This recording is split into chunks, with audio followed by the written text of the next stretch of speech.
Video game combat. In some cases, it's an impactful, hard-hitting affair, while in others, it just seems to fall flat. If you've ever looked at one of those old slapstick cartoons like Tom and Jerry, you will have probably noticed how impactful each hit feels. If you then look at footage of your favorite fighting game being played at a high level, while each impact feels precise and technical, it doesn't carry the same exaggerated punch. Well, you're absolutely right, and it all comes down to this graph and a problem that plagues animation in all video games. It's something all developers grapple with, especially when trying to make combat feel both responsive and impactful. This is the unsolvable problem of video game combat.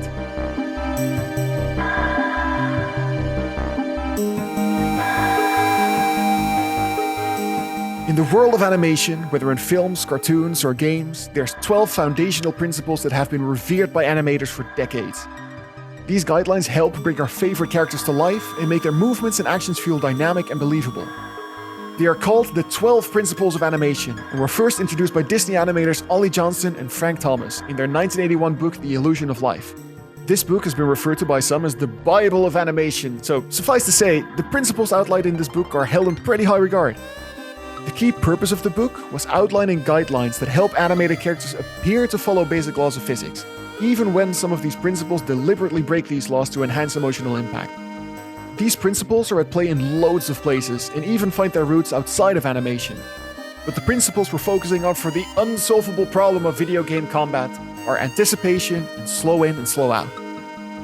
The way these principles affect how movements will play out in animation is often described with the structure of anticipation, action, and reaction. You may have heard of similar principles in other contexts being described with slightly different names. In writing, it's called the tension curve, and for sound design, it's often referred to as heads and tails. There's a good reason why this pattern appears everywhere and why it helps things to click in our brain so well. The whole structure is hardwired into our brains as a sort of evolutionary cheat code to figuring out the world around us. Now, the reason why this pattern appears everywhere and why it's so satisfying and memorable to us is a very deep and complex subject. And I'm obviously no neuroscientist, but at a very basic level, there are two important theories at play here: predictive coding and the peak-end rule. Predictive coding is a theory in neuroscience that tries to explain why and how people are able to expect things to happen before they do, and how this is mostly an unconscious process. How this process works is not that important to us right now. The fact that we, as humans, take in loads of information to predict what will happen next is half the solution to our puzzle. The other half is the peak-end rule, which is a cognitive bias that suggests that people judge experiences largely on how they felt at the peak or at its end. You know how when you plan a day out at a theme park, you show up there, but then it's raining, half the rides are closed, you lose your wallet, everything just kind of sucks all throughout the day. But then at the end of the day, you have a very nice meal with your friends, and even though you look and you smell like a wet dog, that cute girl still gives you her phone number. You know how when you get home, go to sleep, and think back on yesterday, the whole day feels like a success? The mishaps weren't that big of a deal anymore?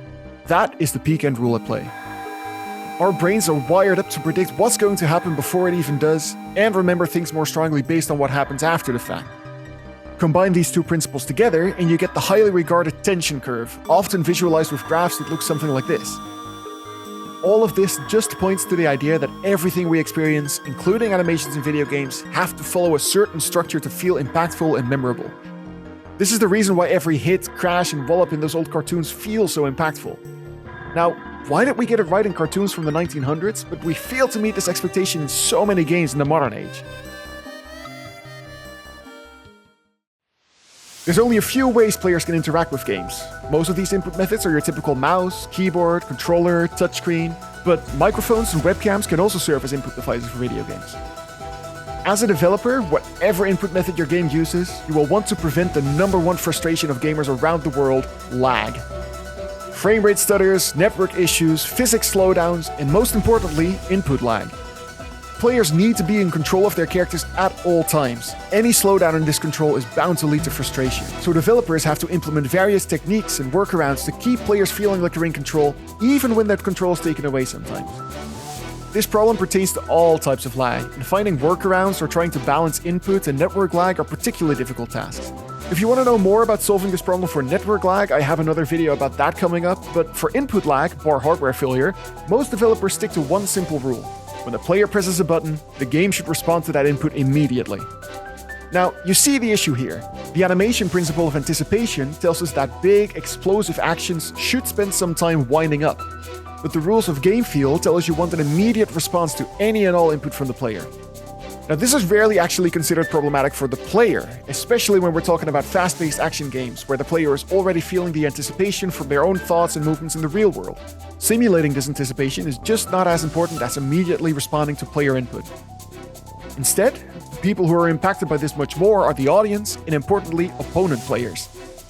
A wind-up animation serves to telegraph an upcoming attack, which should trigger opponents to try to dodge the attack. Of course, the player throwing a punch doesn't want the opponent to dodge it, so fighting game developers often try to minimize anticipation wherever possible. Furthermore, if I am to believe our resident writer, who's a real fighting game enthusiast, the way players move and act before they try to throw an attack your way is more than enough anticipation for the attack to come. To paraphrase, if he's matched against someone less skilled than him, he will expect them to pull less refined combos, but the higher the skill, the more likely their moves will be faster and harder to get out of. However, they'll also be more predictable. There's a rushdown character who will almost always start their combo with a standing or crouching light attack, so he can anticipate that, whereas a newbie might switch this up and do something else.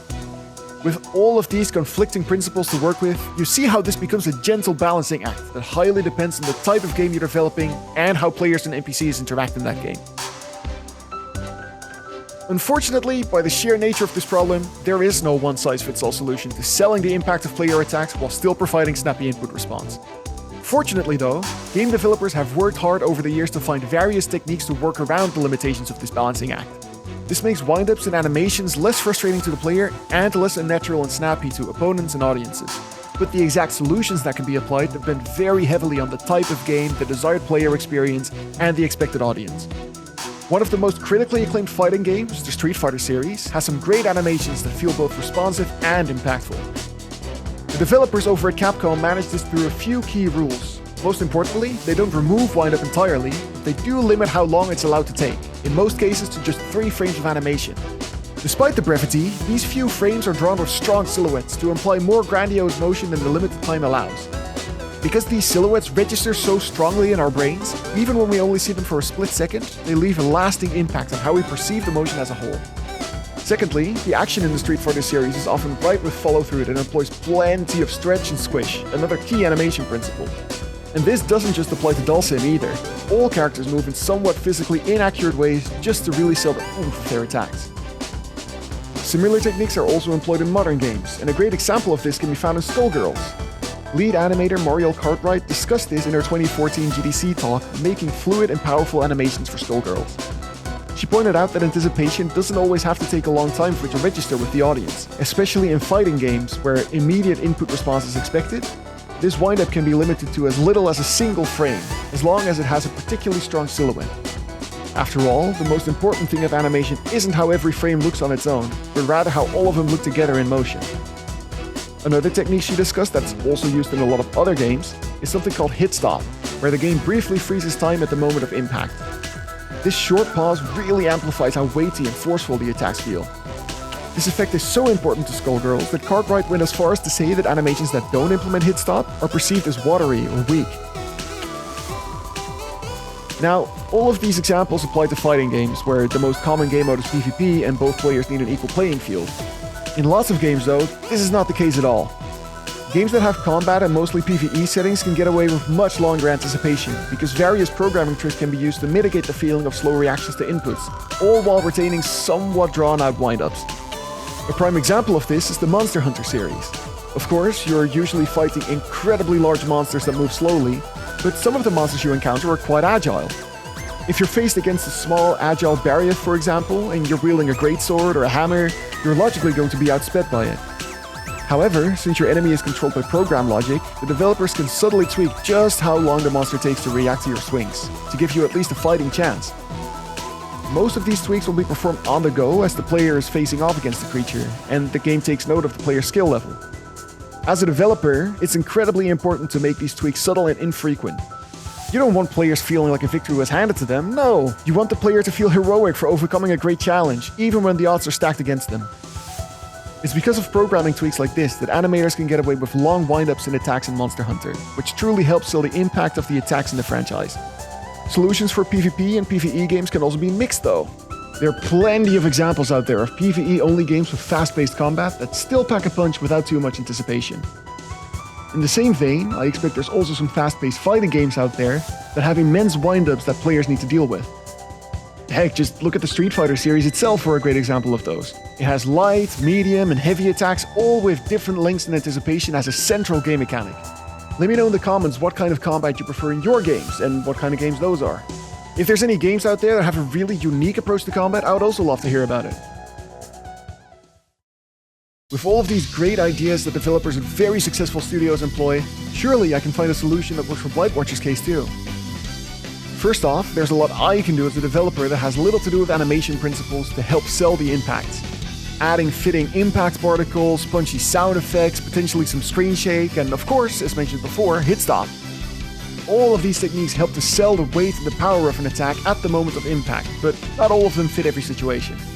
Remember, we're trying to sell the idea of realistic physicality. There needs to be a reason for applying these techniques. If the player character is attacking with a big sword by slashing or stabbing, it doesn't make a lot of sense to employ screen shake. Compare that to the same big sword banging into the ground, or the player character using a blunt weapon like a hammer, and screen shake makes a lot more sense. Just by introducing some of these techniques into an older build of Blightwatcher, you can already see that it makes a huge difference in how the impact is perceived. Of course, these old builds don't have any attack animations yet, so the whole thing still feels floaty and imprecise. That's where Phaii comes in. With his amazing artistic ability, all of the sprites in the game can be swapped out for something more high quality, and animations can be extended, reduced, or adjusted in any other way we see fit in the future. Now let's take a quick look at an overview of the attacks currently implemented in the game. First off, the movesets can be broken down into 3 groups so far, one for each weapon and one for unarmed combat. Let's start with that set first, since it only contains a single attack, a standing punch. The animation for this attack, as well as all light attacks with any weapon in the game so far, only contains 4 sprites, 2 of which build anticipation, while the other 2 serve as both the action and the reaction. There's a big difference between the player character's idle pose and the first sprite of the wind-up before they throw a punch, so the wind-up and the input response are both quite evident regardless of the time the wind-up actually takes. Nevertheless, in the case of an unarmed melee attack, we probably don't need a huge long-winded wind-up since the player character has less physical weight to deal with than when they're holding a weapon. All other weapon classes have the same amount of animation frames, but they still feel distinct. I managed this by varying the animation speed of the attacks according to which weapon the player is currently holding. Having your frame rate change is rare in animation due to limitations in other forms of media, but even there, skipping or repeating frames is quite common to build up tension or to sell the illusion of speed. Since the animations in Blightwatcher are playing on a completely separate timer from the game's frame rate, I'm not bound to a fixed amount of frames that can play in real time, so I can get away with speeding up or slowing down animations. On top of that, I also implemented hit stop to really sell the impact of an attack when it actually lands.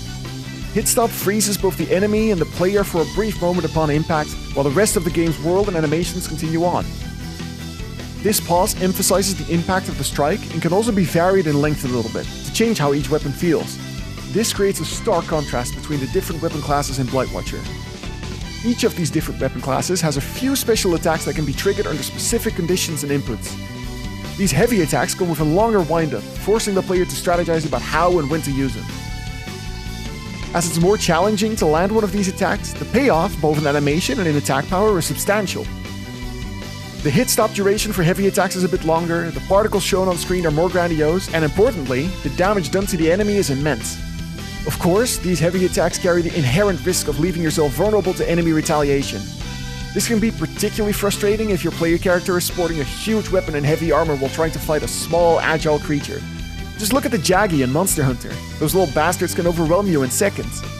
To make this experience less frustrating for players and include some slightly higher level skill-based gameplay, 3 other minor game mechanics were added as well. These are attack cancelling, attack rerouting, and enemy brain lag, and they all take place during a player character's attack animation. When a player is about to be attacked by an enemy, they might overlook the enemy telegraphing their plans and trigger an attack of their own towards the enemy, leaving them open to being attacked. In the early wind-up of the attack animation, the player can still cancel their attack by pressing a movement button as long as they are currently being targeted by an enemy. Since the wind-up time for attacks is a bit longer with heavier weapons, this compensates for the difficulty of using such weapons a bit. Now, let's imagine the player is being ambushed by 2 enemies from different sides. Since players can trigger attacks in any direction, they might try to hit the enemy on the right, even when they're not facing that direction. Then, during the windup of the attack they've just triggered, the player realizes the enemy on their left is approaching more quickly and is about to attack. They can press the attack button for the other direction, and their attack will seamlessly continue in that new direction, as long as the player is still within the windup phase of their attack animation. However, if the animation has already passed the windup phase, any input on the attack keys is ignored in order to maintain the importance of timing in combat. Lastly, there's enemy brain lag. Whenever a player triggers an attack, the enemy AI immediately registers this, so it should be able to dodge the attack in most cases. Sometimes, however, the enemy subtly delays their response to the attack and still gets hit. This so-called brain lag is triggered only in limited situations when the player is low on health and stamina and the enemy still has most of their health left. How low exactly the player's health and stamina need to be in order to trigger this behavior is calculated based on the player's experience. If we're dealing with a player who has just started playing the game and is struggling to lay a good hit on their first enemy, this effect may trigger a lot sooner than when we're dealing with a player who has hundreds of hours into their save file.